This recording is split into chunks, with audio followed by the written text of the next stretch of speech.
Good morning and welcome to Unity Spiritual Center RGV Sunday morning online service. Unity is a positive path for spiritual living. We are an all-inclusive spiritual community and we honor all paths to the divine, to source.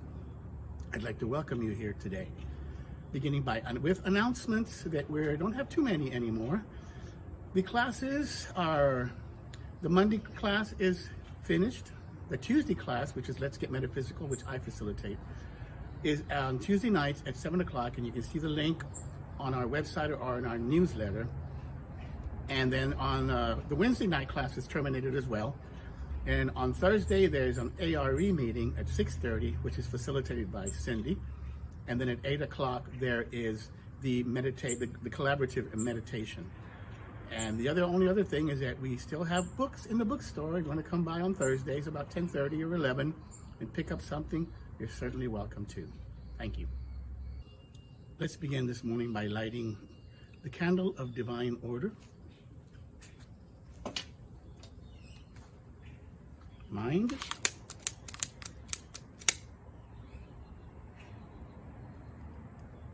Idea.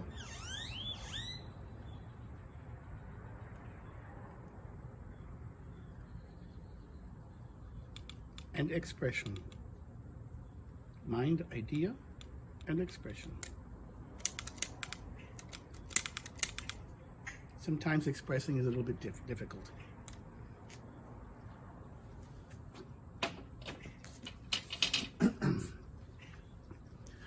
I will begin with prayer for others. I ask you to, if you're comfortable, to close your eyes and just center yourself into your heart space. And breathe in these words and share them, the energy of the words, with all the people who need prayer and the entire planet. I pray for others by affirming their highest good. I release the idea that I know right, the right answer, our outcome, and confidently place all in Spirit's care. Peace enfolds me when I place my faith in the Spirit essence, and power within others to heal, comfort, prosper, and guide them. As I pray for others, I also pray for my own understanding and faith to be quickened so that I may be a calm and reassuring presence. If I become tempered by fear and worry, I remind myself that my energy is best used for positive, faith-filled thoughts, words, and feelings. I release and redirect my attention as needed, knowing I am keeping the high watch for those I hold in prayer. The affirmation is, I pray, trusting Spirit to know what is best for those for whom I pray. So it is. Unity's invocation is, there is only one presence and one power active in the universe and in my life. God is the good, omnipotent.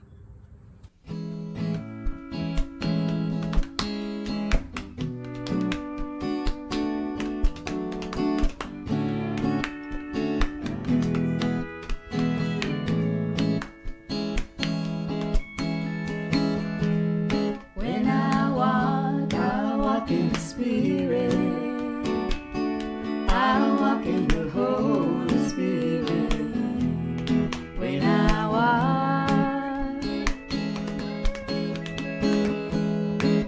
I walk, I walk in the Spirit. I walk in the Holy Spirit. When I walk,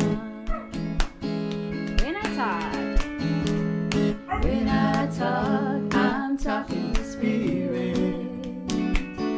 I'm talking the Holy Spirit.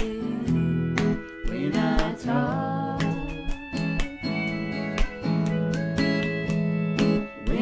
talk, I'm talking the Spirit. I'm talking the Holy Spirit. When I talk, when I move in the Spirit. I move in the Holy Spirit.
Join me in Unity RGV affirmation and vision statements. Unity Spiritual Center, RGV, is an expanding center of the Christ light, mighty to attract its good and radiate good to others. Centered in God, we express the indwelling Christ.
As we start this time of inner reflection, let's begin by getting comfortable.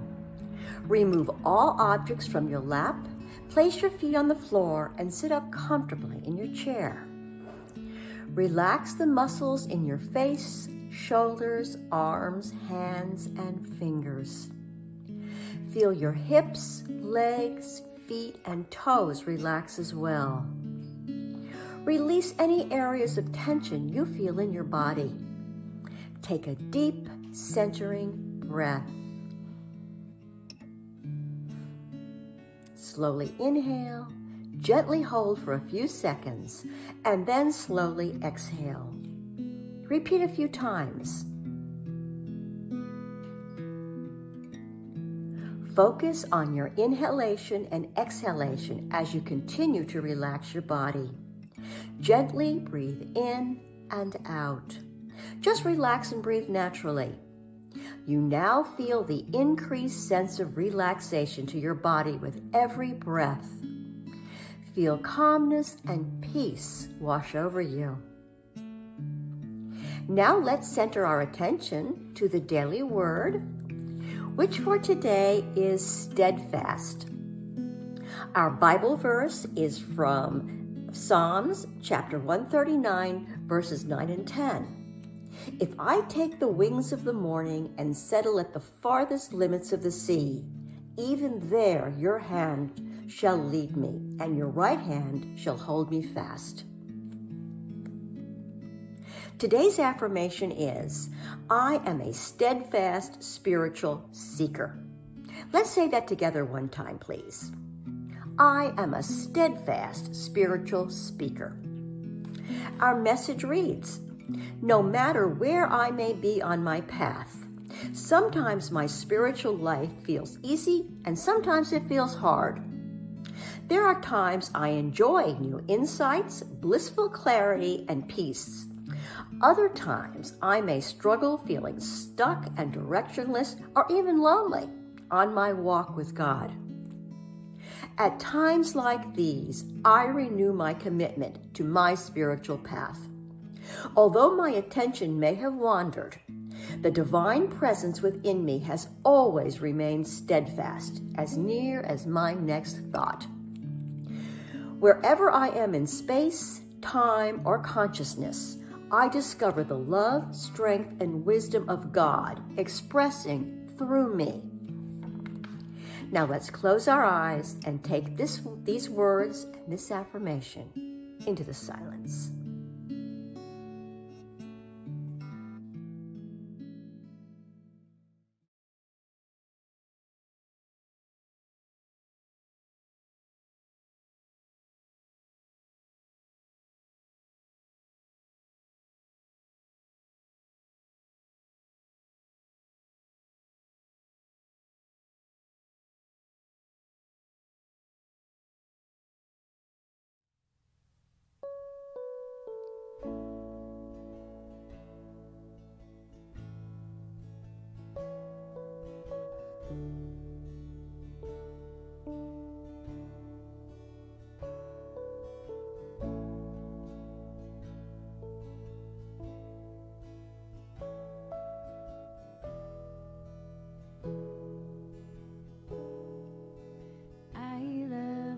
Silence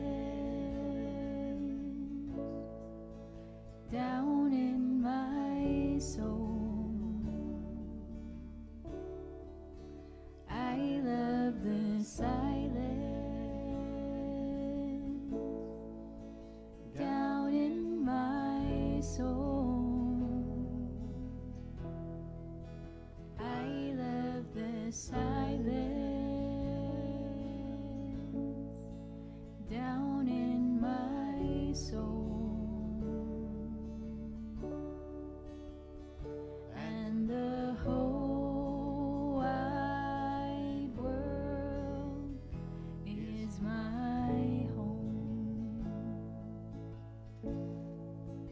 I've got a new day down in my soul. I've got a new day down in my soul. I've got a new day down in my soul,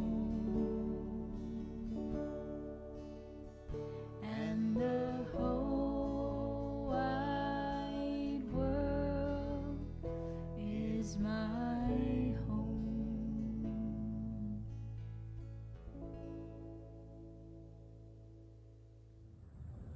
Today's lesson is part 3, the final part of the book Finding Yourself in Transition, Using Life's Changes for Spiritual Awakening by Reverend Robert Brummett. When I was taking a communications class for my LUT licensing, we were told that the formula for effective speaking is tell them what you're going to tell them what you told them.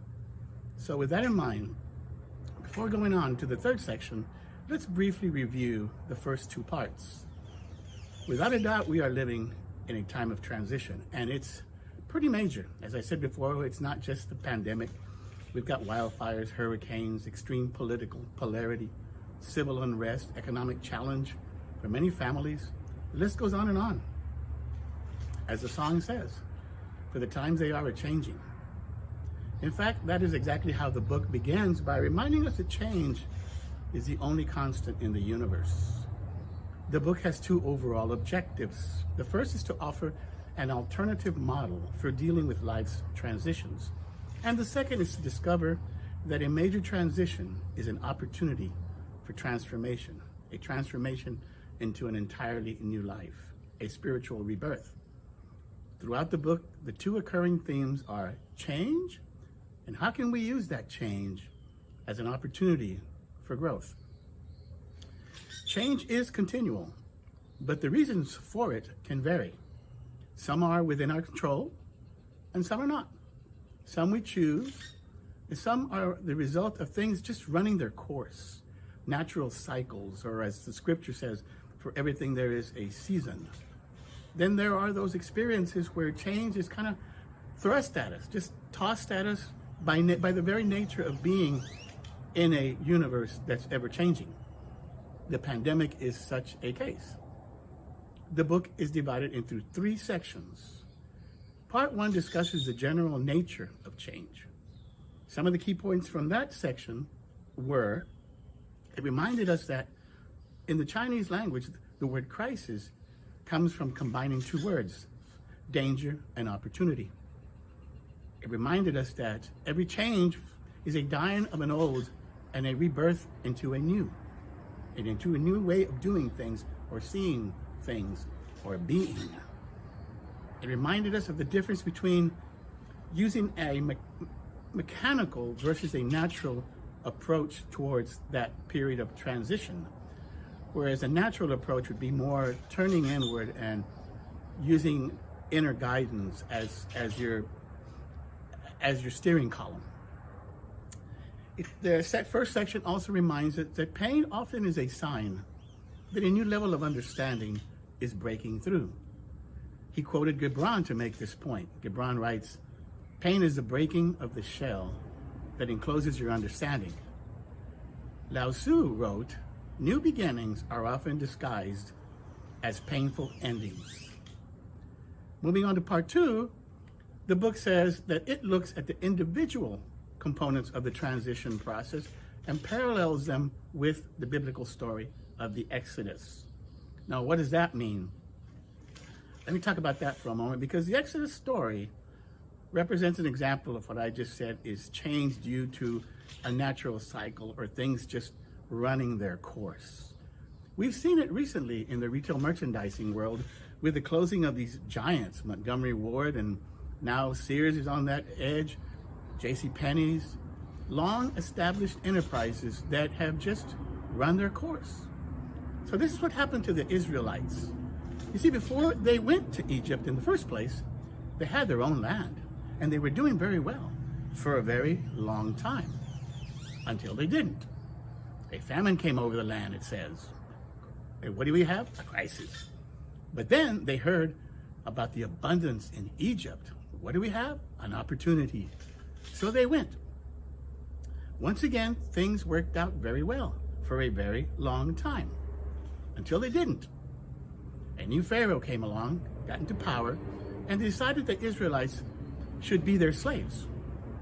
So ultimately it took 10 plagues sent by God to the Egyptians, but finally the Israelites were set free. Another ending and expectation of a new beginning, or in this case, their hope for the promised land. And here, the book introduces the idea, the concept of time in the wilderness. And I think we can all relate to that, because essentially right now, that's about where we are, in the wilderness, neither here nor there, in between things. That's what it feels like. And here's the thing, the wilderness can sometimes last for a long time. Jesus was in the wilderness for 40 days. The Israelites were in the wilderness for 40 years. We're going to be in this wilderness for a little while longer, it looks like. In Unity, we interpret the Bible metaphysically, we say, which really means symbolically. As such, the stories found in the Bible become examples of life experiences, about how we experience endings, how we experience beginnings, and how we experience time in the wilderness. The biggest take this book offers is that we are reminded that after every ending, while there may be time in the wilderness, eventually a new beginning will start. And that new experience will always be bigger and better, because we will have grown expanded our awareness as a result of the previous experience. I think it's safe to say that in Unity, we don't teach that there is a promised land in the sense of a final destination. I personally would say that that's symbolism for just another new beginning, with the understanding that eventually that too will pass, and yet another new beginning, and so on and so forth. Why? Because life is a journey. It's an endless journey. For the time being, that brings us to part 3 of the book. Part 3 looks at the transition from the broader philosophical perspective and addresses questions such as, what's it all about? Where is this taking me? When will it end? And I'll add to that, what's in store next? Part 3 of the book contains only 2 chapters. The chapters are The Plan Unfolds and Beyond Change, ? This first chapter, The Plan Unfolds, begins with this paragraph, which I will read and let you contemplate. In this world, all things change. Although change sometimes appears random and chaotic, not one thing in our life occurs without purpose, albeit the underlying purpose is rarely evident at first. Very often it's only in retrospect, after the passage of time and the healing of our pain, that we begin to perceive a purpose behind our life transitions. Now, I have a little bit of question about that statement because it seems to imply that the purpose was already there beforehand, and that we ultimately discovered it after the fact. My question is, was it there, or did we create a purpose from the change? It's a philosophical question, and so why is this important? It's because when I first started coming to Unity, and I was still going to Catholic Church, I started listening a little bit more attentively. And I heard more and more inconsistencies in the theology. And sometimes I hear the same thing in the Unity thing. And this would be one example, because we teach that we are co-creators with God. And the idea of God having a purpose for us seems to be counter that. I won't belabor the point. But for me, this hints of predestination and robs us of our third principle as co-creators of the universe and of our lives. Now, I do agree there is an underlying wisdom that guides and directs us. I suppose you could say that that is our higher self exercising its principle 3. Anyway, in all likelihood, like everything else, it's probably a combination of the two. Moving on. The chapter also makes reference to a book by Father Pierre Teilhard de Chardin, with whom we are all familiar. And the book is titled The Phenomenon of Man, in which he articulates his vision of the physical universe as a dynamic manifestation of ever-evolving consciousness. According to Father Pierre, the purpose of the physical universe is to serve as a vehicle for consciousness to develop. Oh, I read that and I thought, oh, that would be like filling up a hole with water for the purpose of learning to swim. And I said, well, okay, that makes sense. Using this analogy, I guess there are both at work, a higher self and the lower self, if you will. Because there was a preconceived idea of filling up the hole for a purpose, but then I actually had to make the decision to actually jump in and learn to swim. It's a thought. So in part 3, we're still talking about change, but now we're talking about really big change. Father Pierre talks about evolution occurring in stages according to a pattern of increasing complexity. This continues, he says, until the evolution reaches a threshold, and it must make a quantum leap into the next phase. Interesting, because Dr. Bruce Lipton says the same thing, but he was referring to using the example of cells, because he's all about the cells. And he said the cells reached a point where they maxed out. They couldn't evolve in complexity any further. The only way they could go further was to join with other cells and create an entirely whole new organism. And that's what they did. The suggestion here is that mankind is reaching that point where it is getting maxed out at this certain stage. And the question becomes, what is the new next stage? He writes, we are being called to become partners in the cosmic dance. Evolution can no longer take place without us. Evolution can no longer take place without us. Why? Because we're intertwined. It's an interactive universe. But he says, but we are not just the product of evolution. We are now the architects of it. This is taking place both individually as well as collectively. In Father Pierre's model, each quantum leap is preceded by a crisis. However, a crisis does not automatically produce evolution.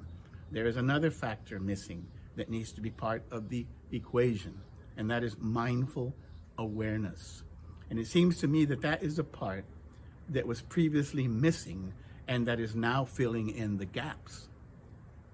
When I think about the song The Age of Aquarius back in the 60s and everything that's happened during the course of this period of time, I can definitely see that there is something unfolding, a bigger picture. The book notes humanity is being confronted with the need to transcend its own humanity. Wow, what do you suppose that means? Well, transcending our humanity for me doesn't mean ceasing to experience being human. It means to me to awaken to the reality that we are spirits first and foremost, having a human experience, that we are all one expressing as the many. The idea that humanity is reaching an entirely new stage is gaining a lot of momentum as more and more people awaken to this new reality. The final chapter, Beyond Change, addresses the question of whether there is anything in this ever-changing world that is permanent, and if there is, how do we find it? Reverend Brummett suggested the paradox that by fully surrendering to the process of change, we discover that which is never changing, that which never changes. Surrender, he writes, is the way in which we meet the moment-by-moment experience in our life. Surrender is not giving up in despair. It is simply allowing a greater reality to direct our life. So let's surrender to the process and open ourselves up to an entirely new phase of unfolding. Bendiciones, be safe, wash your hands, wear the masks. Now comes the time in the service where we offer our tithes and our gifts to our spiritual community so that we can continue moving forward in our path of sharing an awakening world's vision. So we take our tithes in our hands, and remember that you can use a tithe, you can send a tithe through PayPal, through Cash App or Venmo, or through a check, with a check, to P.O. Box 1661 in FAR, 78577. So we take our tithes in our hands and we say, divine love through me blesses and multiplies all that I am, all that I have, all that I give, and all that I receive.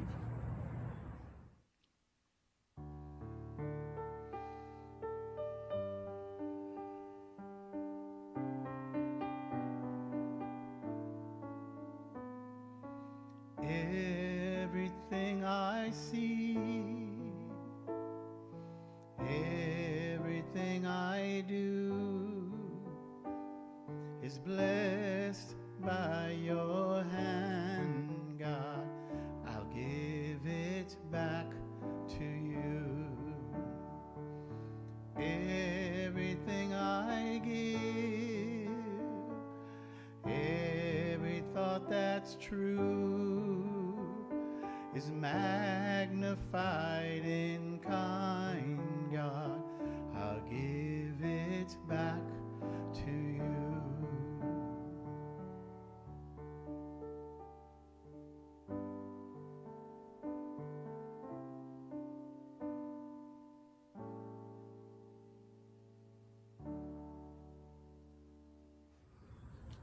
I'd like to thank you once again for joining us this morning. I hope you like it's a beautiful morning today, and the garden setting, back to the garden theme. And so I want to close out with the prayer for protection. The light of God surrounds us, the love of God enfolds us, the power of God protects us, the presence of God watches over us. Wherever we are, God is, and all is well. 2, 3.